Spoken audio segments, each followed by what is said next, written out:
Vincent Ashford stood on the rooftop terrace of the Azure Club, surveying the glittering cityscape below.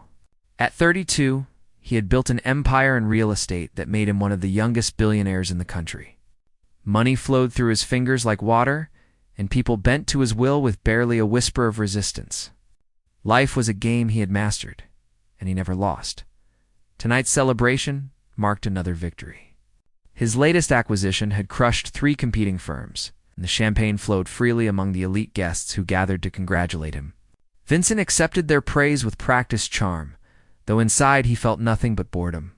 Success had become routine, predictable.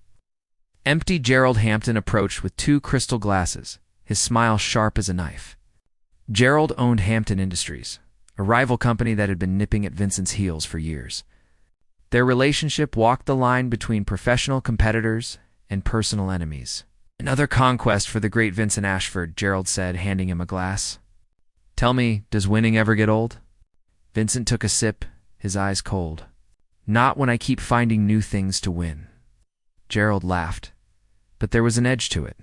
"You think you can have anything, don't you? That enough money can buy any person, any situation, any outcome?" "I don't think it. I know it." Vincent's confidence was absolute. "Then prove it." Gerald leaned against the railing, his expression calculating. "I'll bet you $5 million that you cannot make someone completely ordinary fall in love with you and marry them within 2 weeks." Vincent raised an eyebrow. "This is your idea of a challenge?" "Any woman in this room would marry me tonight." "Not someone from this world," Gerald interrupted. "Someone with nothing. Someone who has no reason to want your money or status. Someone real." He paused for effect. "There's a young woman who sells flowers at the intersection near your office tower. Every day, rain or shine, she's there, plain, simple, struggling. I bet you cannot make her fall for you, marry you, and maintain the marriage for 6 months." Vincent felt irritation prickle under his skin. "You're suggesting I marry a street vendor?" "I'm suggesting you cannot." Gerald's smile widened. "You've never had to work for anything real in your life, Vincent. You buy loyalty, you buy companionship, you buy success. But genuine affection? That's something money can't purchase. And without your wealth as leverage, you're just another man." The words struck deeper than Vincent wanted to admit. Pride flared hot in his chest. He had built everything through determination and intelligence, not just inherited wealth. This bet was an insult.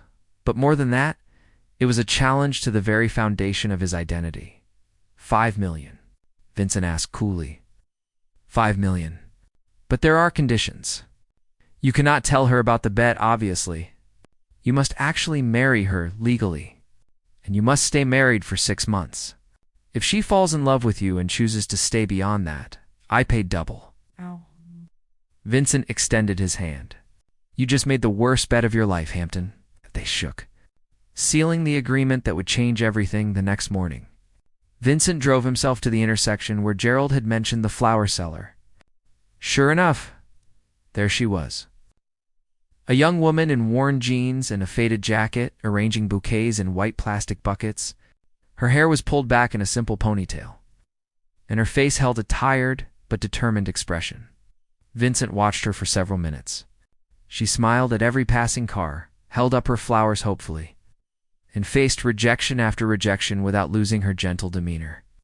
There was something striking about her resilience, though Vincent pushed the thought aside. This was a transaction, nothing more. He rolled down his window as she approached.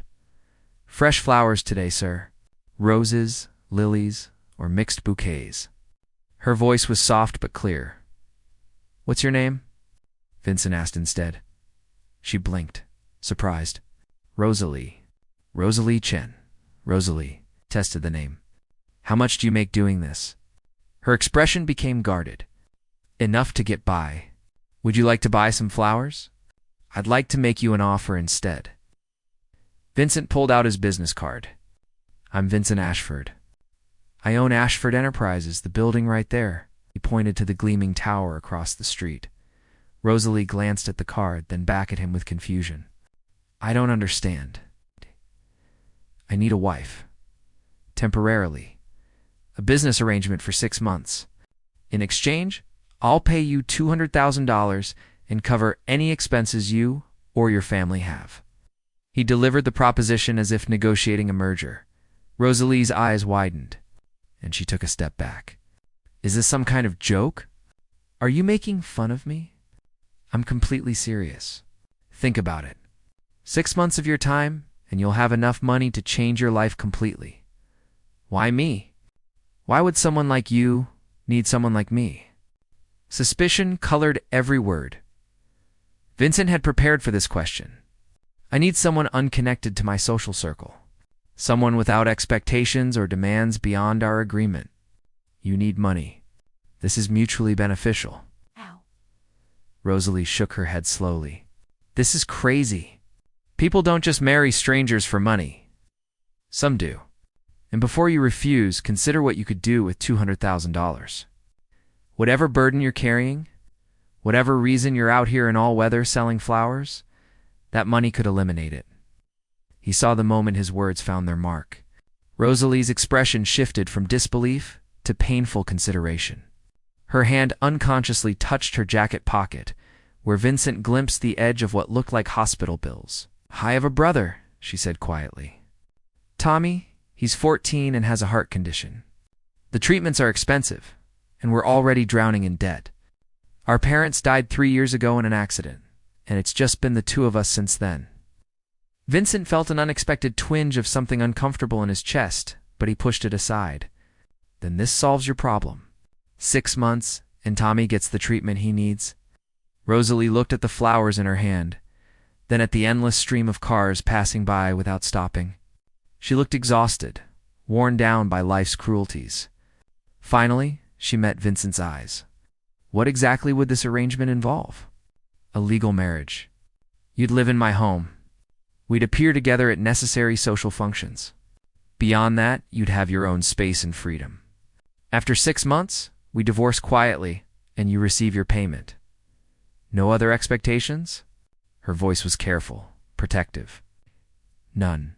This is purely a business contract." Rosalie was silent for a long moment. Vincent could see the internal struggle playing across her face. Pride warred with desperation, dignity with necessity. He had seen this battle before in negotiations. He always knew which side would win. "I agree," Rosalie said slowly. "I need half the money up front. For Tommy's treatment, it can't wait 6 months." Vincent nodded. "Done. I'll have my lawyers draw up the contract today. We can be married by the end of the week." Rosalie closed her eyes briefly, and when she opened them, they held a mixture of resignation and determination. "All right, I'll do it. Smart choice." Vincent handed her another card. "Be at this address tomorrow at noon. Bring identification and any documents regarding your brother's medical situation." As he drove away, Vincent felt the familiar rush of victory. Gerald Hampton had underestimated him once again. This would be the easiest $5 million he had ever made. What he did not realize was that Rosalie Chen was about to become the first challenge. He could not simply purchase his way through. The wedding took place in a sterile courthouse room with fluorescent lights humming overhead. Rosalie wore a simple cream dress that Vincent's assistant had purchased for her. Nothing like the elaborate gown she had once imagined wearing on her wedding day. Vincent stood beside her in an expensive charcoal suit, his expression unreadable as they repeated vows that felt hollow and transactional. The officiant pronounced them husband and wife, and Vincent gave her a brief, emotionless kiss on the cheek. 2 witnesses from his legal team signed the documents, and just like that, Rosalie Chen became Rosalie Ashford. The entire ceremony lasted less than 15 minutes. Afterward, Vincent drove her to his mansion on the outskirts of the city. Rosalie stared out the window in silence, watching the neighborhoods gradually shift from modest homes to estates hidden behind tall gates and manicured hedges. When they finally arrived at Vincent's property, she felt her stomach tighten with anxiety. The mansion was enormous. All glass and steel and modern architecture that looked more like a museum than a home. Inside, everything was pristine and cold. White marble floors, minimalist furniture, abstract art on the walls that probably cost more than most people earned in a lifetime. "Yeah." "Your room is upstairs. Second door on the left," Vincent said, already checking his phone for messages. "I've had my staff prepare it for you. My assistant will bring your brother here tomorrow once we have the medical arrangements finalized." "Thank you," Rosalie said quietly. Still trying to process the surreal situation she found herself in, Vincent glanced up briefly. "The kitchen is fully stocked. Help yourself to whatever you need. I have work to finish in my office, so I'll leave you to settle in." He walked away without another word, leaving Rosalie standing alone in the vast entrance hall. She climbed the curved staircase slowly, running her hand along the smooth banister. Everything about this place screamed wealth and power, and she had never felt more out of place in her life. Her room was larger than the entire apartment she had shared with Tommy. A king-sized bed sat centered beneath a crystal chandelier, and floor-to-ceiling windows offered a view of the sprawling gardens below. The attached bathroom had a bathtub that could fit 3 people, and a shower with more knobs and settings than she could understand. Rosalie sat on the edge of the bed and finally let the tears come.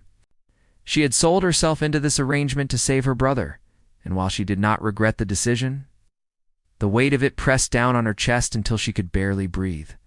She was now legally bound to a man who looked at her like she was just another acquisition, another item on his checklist of accomplishments.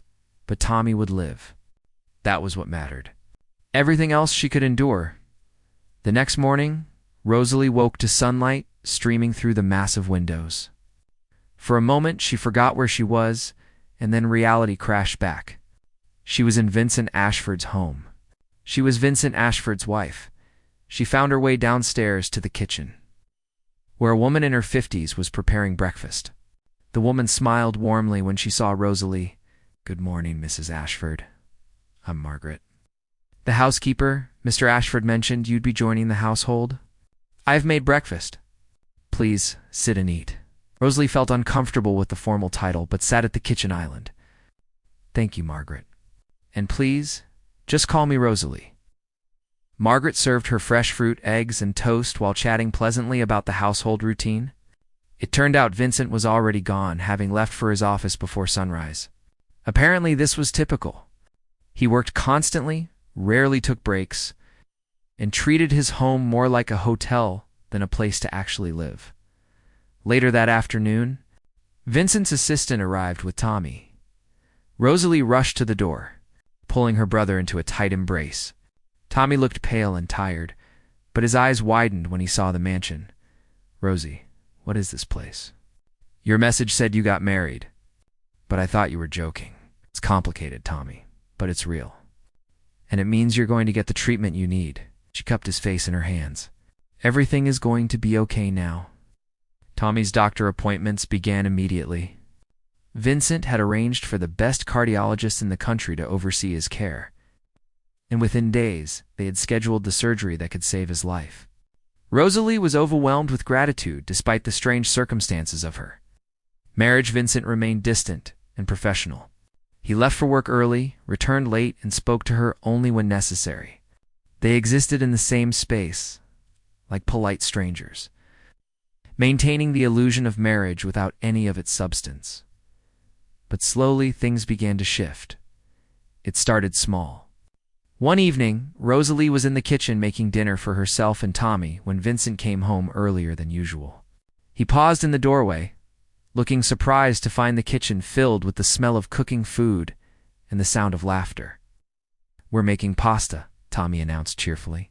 "Rosie's teaching me how to make the sauce from scratch like our mom used to." Vincent stood awkwardly, clearly unsure whether to retreat to his office or acknowledge the scene before him. Rosalie made the decision for him. "There's plenty if you'd like to join us," she offered, though she expected him to refuse. To her surprise, Vincent hesitated, then nodded. "All right." They ate together at the large dining table, and Tommy filled the silence with stories about his day and questions about Vincent's work. Vincent answered with more patience than Rosalie expected, and she caught herself watching him with curiosity. When he was not maintaining his cold businessman facade, there were glimpses of something else underneath, something almost human. After dinner, Tommy went upstairs to rest, and Rosalie began cleaning the kitchen. Vincent surprised her again by staying to help. "You don't have to do that," Rosalie said. "I'm sure you have work. The work can wait." Vincent rinsed dishes and handed them to her to load into the dishwasher. They worked in comfortable silence for a few minutes before he spoke again. "Tommy seems like a good kid. He's the best. He's been so brave through everything." Rosalie's voice softened. "Losing our parents was hard on both of us, but he never complained. Even when he was in pain, even when the medical bills kept piling up, he just kept smiling and telling me everything would work out." "How old were you when they died?" 21. Tommy was 11. I had just finished my first year of college studying to be a teacher. After the accident, I had to drop out to take care of him and work. She paused, surprising herself with how easily the words came.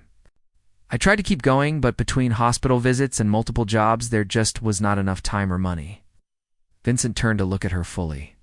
"You wanted to be a teacher?" "I still do. Someday, when Tommy is healthy and stable, maybe I can go back." Dreams don't really have expiration dates, right? Something flickered in Vincent's eyes, an emotion she could not quite read. "No, I suppose they don't." From that night forward, Vincent began coming home earlier. He started joining them for dinner more often, asking about their days, even playing cards with Tommy in the evenings. Rosalie watched this transformation with confusion and cautious hope. The cold, distant man she had married was gradually revealing layers she had not known existed. One Saturday, Vincent did something completely unexpected. He canceled his morning meetings and took them both to the botanical gardens. Tommy was thrilled, running ahead on the paths to look at different plants while Rosalie and Vincent walked side by side. Why are you doing this?" Rosalie asked finally. "This was not part of our arrangement." Vincent was quiet for a long moment, hands in his pockets as they strolled past beds of blooming roses. "I'm not sure," he admitted. "When I made this arrangement, I thought it would be simple. A transaction with clear terms and a clean ending. But living with you both, seeing how you care for Tommy, how you never complain despite everything you've been through." He trailed off, struggling with words. "It made me realize how empty my life has been." Rosalie's heart beat faster. "Vincent, I know this started as a business deal," he continued, finally looking at her. "But I find myself wanting it to be something more. I find myself thinking about you when I should be working. I look forward to coming home, which is something I never did before." "You've changed something in me, Rosalie, and I don't know what to do with that." Rosalie stopped walking, turning to face him fully. The vulnerability in his expression was so unexpected, so genuine, that it took her breath away. "I feel it too," she whispered. "I did not want to. I tried to keep my distance, to remember this was temporary. But you've been kind to Tommy and patient with me, and sometimes when you smile, I forget this is supposed to be fake." Vincent reached out slowly, giving her time to pull away. When she did not, he cupped her face gently in his hands. "What if we stopped pretending? What if we tried to make this real?" Before Rosalie could answer, Vincent leaned down and kissed her. This was nothing like the brief, emotionless kiss at their wedding. This was soft and searching, full of question and possibility. Rosalie felt warmth flood through her entire body as she kissed him back, her hands coming up to rest against his chest. When they finally pulled apart, both were breathless. Tommy's voice calling to them from up ahead broke the moment, but the connection remained. Vincent took her hand, lacing their fingers together, and they walked to join her brother with matching smiles. That night, after Tommy had gone to bed, Vincent and Rosalie sat together on the terrace overlooking the gardens. The stars were bright overhead, and the air was cool and pleasant. "I want to do this right," Vincent said, his arm around her shoulders. "I want to court you properly, take you on real dates, learn everything about you. We may have done things backward, but that does not mean we cannot build something genuine." Rosalie leaned into him, feeling safe and hopeful for the first time in years. "I'd like that."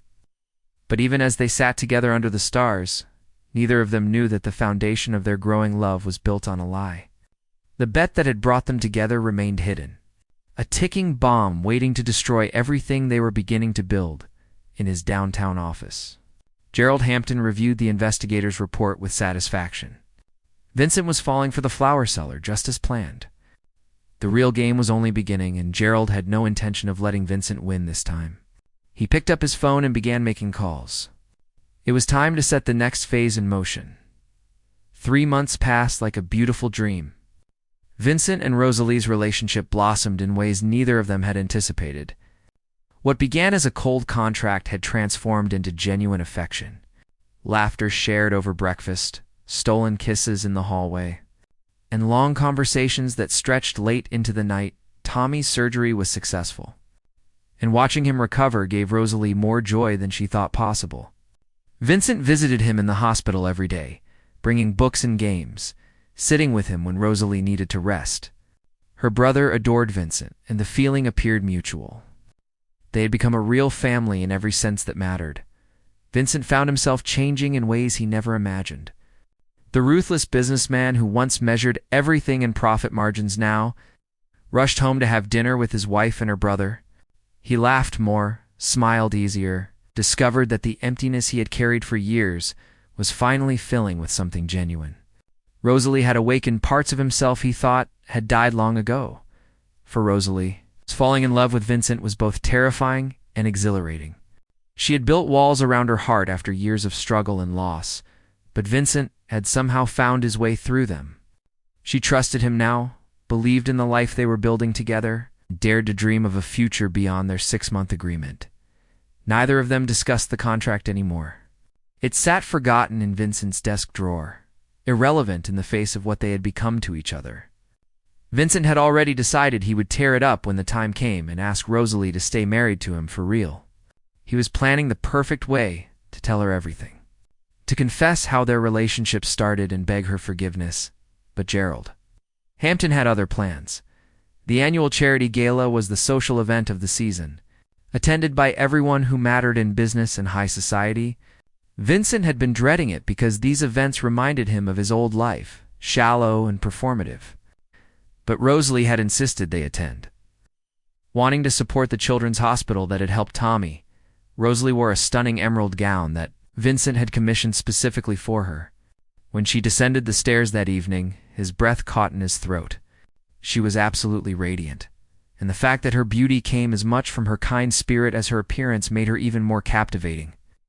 "You look incredible," Vincent murmured. Offering his arm, Rosalie blushed, still not entirely comfortable with elaborate compliments. "You don't look so bad yourself, Mr. Ashford." The gala was held at the Grand Metropole Hotel, a glittering affair with champagne fountains and an orchestra playing classical music. Rosalie felt nervous among so many wealthy, important people, but Vincent stayed close, introducing her proudly as his wife and making sure she felt included in every conversation. They were standing near the dessert table. When Gerald Hampton approached, Vincent's entire body tensed the moment he saw his rival. They had not spoken since the night of the bet, and Vincent had been avoiding him deliberately. "Vincent, how wonderful to see you," Gerald said smoothly, his eyes glinting with malice. "And this must be your lovely wife." "Rosalie, is it?" "Yes," Rosalie replied politely, sensing the tension but not understanding its source. "It's nice to meet you. The pleasure is entirely mine. You know, Vincent and I are old friends. We've shared many interesting conversations over the years." Gerald's smile was sharp as glass. "In fact, we made a rather fascinating wager a few months ago. I'm curious how that's working out." Vincent's blood turned to ice. "Gerald, this is neither the time nor the place. On the contrary, I think it's the perfect time." Gerald turned to Rosalie, his expression dripping with false concern. "My dear, has Vincent told you how you two really met? About the bet we made?" Rosalie frowned, confused. "Bet? What are you talking about?" "Gerald, stop," Vincent said, his voice low and dangerous. But it was too late. The damage was already in motion. "Vincent bet me $5 million that he could make a poor, ordinary woman fall in love with him and marry him within 2 weeks," Gerald explained, his tone conversational as if discussing the weather. "You were the target of that bet, Rosalie. Your entire relationship, your marriage, everything was built on a cruel game between two bored rich men." The color drained from Rosalie's face. She turned to Vincent, her eyes wide with shock and the beginning of understanding. "Is this true?" Vincent reached for her hand, but she jerked away. "Rosalie, please, let me explain." Is it true? Her voice was barely a whisper, but it cut through him like a blade. Vincent closed his eyes briefly. Yes, that's how it started, but everything changed. What we have now is real. I love you, Rosalie. That was never part of any bet. Rosalie took a step backward, shaking her head slowly. Tears began streaming down her face as the full weight of the betrayal crashed over her. Everything was a lie. You approached me at that intersection because of a bet. You married me as part of a game. All of this, everything we've built, it was all fake from the beginning, Vincent said desperately. It started that way, but I fell in love with you. Really, truly in love. The bet stopped mattering the moment I got to know you. When were you planning to tell me? Rosalie's voice broke. After you collected your $5 million? After you got bored and decided to discard me like you do everything else in your life? I was going to tell you everything. I've been trying to find the right moment because I knew how much it would hurt you. But I swear, Rosalie, what I feel for you is real.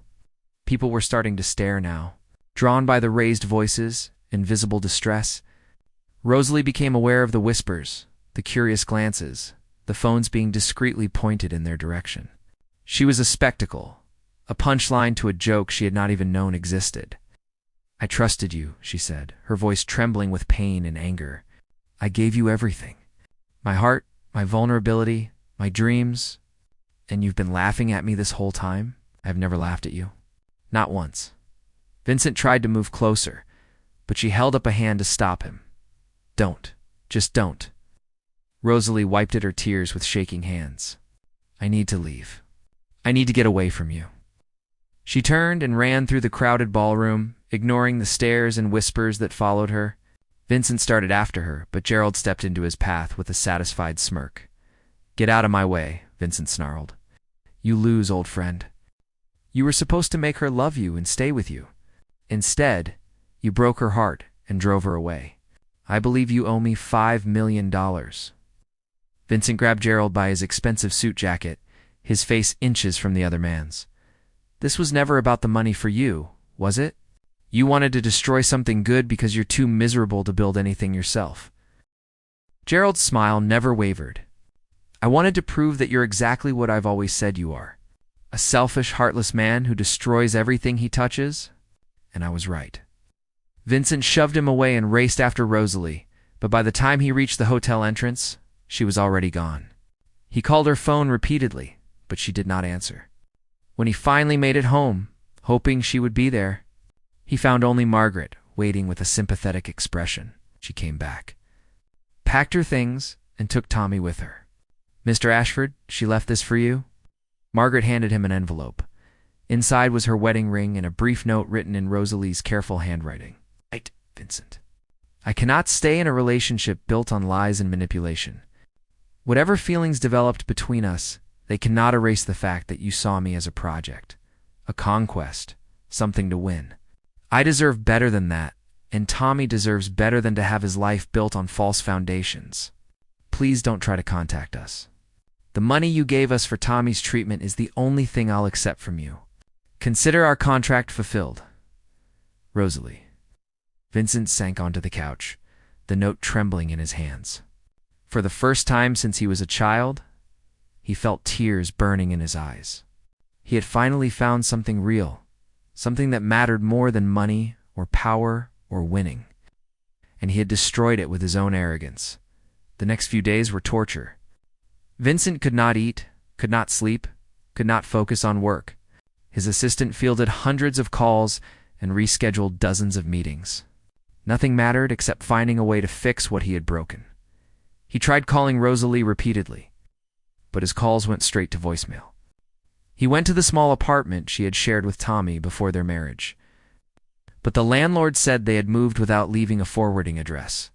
He hired investigators to track them down, but Rosalie had been careful to cover their tracks.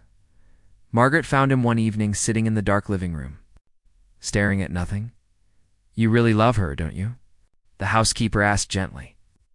More than I knew it was possible to love anyone, Vincent admitted, and I destroyed her trust in the worst possible way. She'll never forgive me, Margaret. Why should she? Maybe forgiveness is not about deserving it, Mr. Ashford.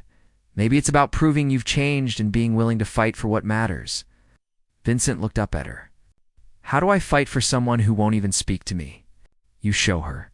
Not with money or grand gestures, but with actions that prove you understand what you did wrong and that you've become someone worthy of her trust. Vincent spent that night thinking about Margaret's words. He realized that everything he had done in his life, he had done through force and money. He had never actually fought for anything with his heart, never been vulnerable, never risked real rejection. If he wanted Rosalie back, he needed to change not just his actions, but himself at his core. The next morning, Vincent went to the hospital where Tommy had been treated. He spoke with the billing department and arranged to pay off the medical debts of 5 families who were struggling with costs for their children's treatments. He did it anonymously. Using the $5 million that Gerald still owed him from the bet it never officially collected. Then he went to the community center in Rosalie's old neighborhood. He met with the director and established a scholarship fund for young people who had to drop out of college to care for family members. The fund would cover tuition, books, and living expenses so they could pursue their education without sacrificing their responsibilities. He named it the Rosalie Chen Scholarship. Over the following weeks, Vincent began volunteering at the food bank, where Rosalie had sometimes worked. He served meals, sorted donations, and listened to the stories of people struggling to survive. He started to understand the world Rosalie had lived in, the daily battles she had fought while he was counting his millions. He sold his expensive sports cars and donated the money to children's hospitals. He restructured his company to provide better wages and benefits for his lowest-paid workers. He became involved in affordable housing initiatives and used his business expertise to help rather than exploit. Vincent was not doing these things to win Rosalie back, though he hoped she might hear about them eventually. He was doing them because she had opened his eyes to a world beyond himself, and he could not go back to being the person he was before. 2 months after the gala, Vincent was volunteering at the food bank when he looked up from the vegetables, was sorting, and saw Rosalie standing across the room. She looked tired but healthy, and her eyes widened with surprise when she recognized him.